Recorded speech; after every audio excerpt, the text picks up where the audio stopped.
আমি আল্লাহর কাছে চাইছিলাম যে আমার একটা সুন্দর একটা ছেলেতে আমি তাকে মানুষ করব, হাফেজ বানাবো, মৌলানা বানাবো, দেশের গর্বিত একটা মৌলানা যাতে হয়। এখন সেই ছেলে সব আমার কষ্ট করার পরে মৌলানা হওয়ার পরে সে টিকটকে চলে গেছে। আমি মানুষের সাথে মুখ দেখাতে পারি না, সমাজে চলতে পারি না, সবাই গেলে আমার ধিক্কার দিয়ে চলে। আমার কাছে সবাই প্রশ্ন করে আপনি মৌলানার বাপ, অথচ আপনার ছেলে টিকটক করতে। বন্ধুরা, রিকোয়েস্ট করছি ভিডিওটা যে যেখান থেকে প্লে করেছেন সবাইকে শেষ পর্যন্ত ভিডিওটা দেখতে হবে। মাওলানা ওমর ফারুকের বাবার মনে কতটুকু কষ্ট হলে তিনি লাইভে এসে কান্না করতে পারে, এই মাওলানা ওমর ফারুকের বিষয় নিয়ে ওমর ফারুকের বাবা কিছু গুরুত্বপূর্ণ আলোচনা করেছে, যা শুনলে আপনারা অবাক হবেন। আপনারা জানেন যে মাওলানা থেকে টিকটকার হয়েছে, তিনি আবার নায়কও হতে চেয়েছে এই উমর ফারুক। এই উমর ফারুককে নিয়ে তার বাবা যে কথাগুলো বললেন, সম্পূর্ণ আলোচনাটুকু আমি আপনাদেরকে শোনাচ্ছি যে উমর ফারুকের সাথে কি ঘটেছে। চলুন আর দেরি না করে মাওলানা উমর ফারুকের বাবার মুখ থেকে সম্পূর্ণ আলোচনাটুকু শুনে আসি। আমি আমার মরণ ছাড়া আল্লাহ, আমি কি করব? আমি এখন গলায় রশি দিব না বিষ খাবো, আমি কিছুই বুঝতে পারতেছি না। আল্লাহ, এমন সন্তান জানি আর কারো করে না আসে। আমি এটা চাই না আল্লাহ, তোমার কাছে আমি এটা চাই না আল্লাহ। না দেখেন, আপনি কান্দেন না, একটা জিনিস বলছেন, যেহেতু আপনার ছেলে ওমর ফারুক হচ্ছে আপনার ছেলে, তাই না? আপনার ছেলে তো এর আগে ওয়াজ করতো, আমরা দেখেছি সোশ্যাল মিডিয়াতে, তার কিন্তু একটা ফ্যান ফলোয়ার ছিল এর আগে। সে কিন্তু ভালো দিক দিয়ে কিন্তু ভাইরাল হতে পারতো, তাই না? সে কিন্তু যে কাজগুলো করতেছিল ভালো কাজ করতেছিল নাকি? মানুষের নামাজের কথা বলতেছিলেন, ইসলামের কথা বলতেছিলেন, এটা তো ভালো কাজ, তাই না? সে এগুলো বাদ দিয়ে কেন সে আজকে সোশ্যাল মিডিয়াতে টিকটক করে ভাইরাল হচ্ছে কেন? কারণটা কি? মানে সে কি কোনো মেয়েকে পছন্দ করে কিনা? এখন কে তাকে এই সমাজ থেকে আলাদা করতেছে, ইসলাম থেকে আলাদা করতেছে, আমি জানি না বাবা, আমি জানি না কার প্রলোভনে পড়ছে সেটাও আমি জানি না। কিন্তু এখন মানুষ আমাকে সবসময় প্রশ্ন করে যে আপনার ছেলে এই দিকে যাচ্ছে কেন? আমি আল্লাহর কাছে কোনো জবাব দিতে পারতেছি না, কোনো জবাব দিতে পারতেছি না। আচ্ছা, উনি কি কোনো মেয়েকে পছন্দ করতেন? আমার জানা ছিল না, আমি জানি না।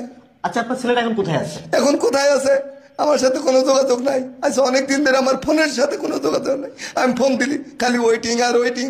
মানে আপনার ছেলে কি মানে আপনার সাথে কোনো যোগাযোগ করতেছে না, নাকি আপনি কি তার সাথে কোনো যোগাযোগ করতেছেন? আমি যোগাযোগ করি খালি তার মোবাইলে ওয়েটিং পাই, আমি কোনো স্থান তার পাইতেছি না। আচ্ছা, আপনার ছেলে কি কোনো মেয়েকে পছন্দ করতেন কিনা একটু বলবেন? আমার জানা নাই। আপনার ছেলে কি মানে কখনো বলে নাই যে আব্বু আমি একটা মেয়েকে পছন্দ করি বা আমি বিয়ে করবো এমন? না, আমাকে কোনোদিন বলে নাই, এই প্রস্তাব আমাকে আসে নাই। আসলে তো আমি ছেলেকে তার পছন্দ মতো একটা মেয়ে দেখে আমি বিয়ে দিতে পারতাম, কিন্তু আমার কাছে এরকম কোনো প্রশ্ন করে নাই।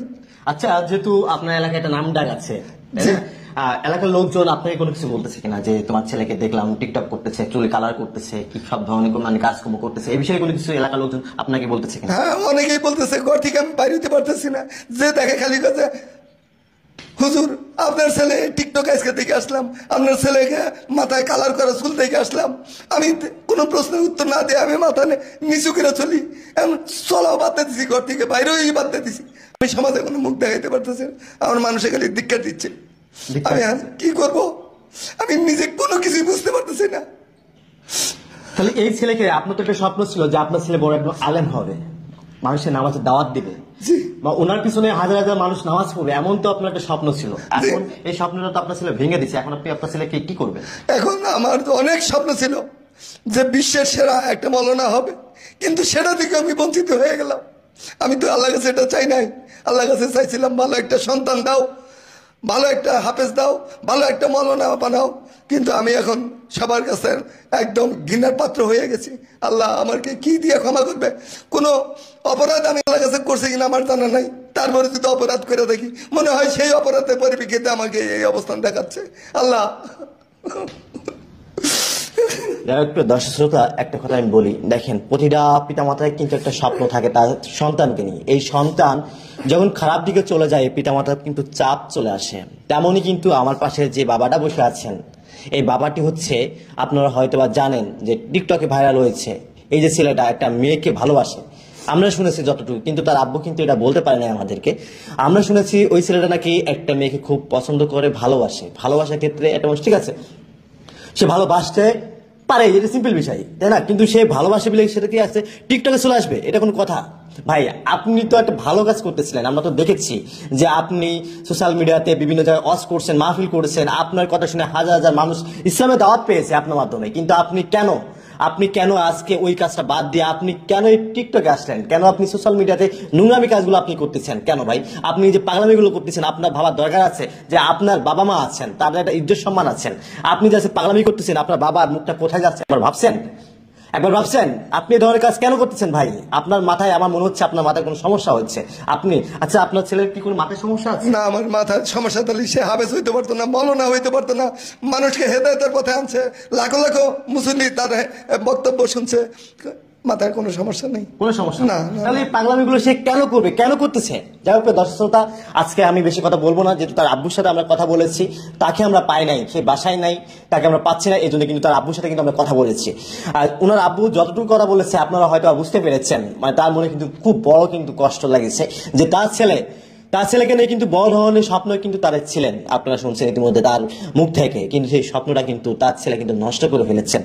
যাই হোক, আমার কোনো কিছু বলার নাই, কিন্তু সব সন্তানদেরকে আমি একটা কথা বলতে চাই, এই যে ছেলেটার মতন যারা ভাবতেছেন যে আমিও এর মতন টিকটকে ভাইরাল হব বা সোশ্যাল মিডিয়াতে আমি নোংরামি করে ভাইরাল হব, কখনো এই ধরনের কাজ করবেন না।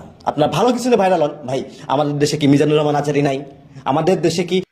বন্ধুরা, এই যে মাওলানা ওমর ফারুকের বাবার কথাগুলা কতটুকু ভালো লেগেছে, আপনার মূল্যবান মন্তব্য কিন্তু কমেন্ট বক্সে কমেন্ট করে জানাবেন। ভিডিওটা শেয়ার করে ছড়িয়ে দিবেন। সবাই ভালো থাকবেন, সুস্থ থাকবেন। আসসালামু আলাইকুম।